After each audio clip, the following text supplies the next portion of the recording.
Senza sosta dal 9 marzo sono 40 associazioni del territorio con centinaia di volontari impegnati sul fronte dell'emergenza ucraina, dalla raccolta di farmaci da portare al confine, al supporto burocratico, ai viaggi per far ricongiungere le famiglie. Sono 9 pullman di 55 persone, 7 viaggi, quindi 444 persone accolte, di queste 233 sono minori.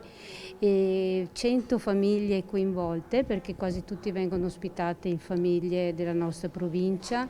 Bilancio di un mese di aiuti e problematiche da affrontare ad ampio raggio che coinvolgono i vari enti. La problematica importante oggi è capire quanti sono i minori stranieri non accompagnati presenti nella nostra comunità. Possono sicuramente essere accolti dalla nonna, dalla zia, dal familiare o dall'amico di famiglia sicuramente fidato, però rispetto alla nostra normativa è indispensabile che questi minori siano segnalati all'autorità giudiziaria competente. Macchina delle associazioni attiva anche per permettere ai ragazzi di continuare il loro percorso scolastico. Per fortuna c'è questa possibilità. Noi da anni collaboriamo con la scuola internazionale ucraina che dà possibilità di studiare ai bambini e fare gli esami a distanza.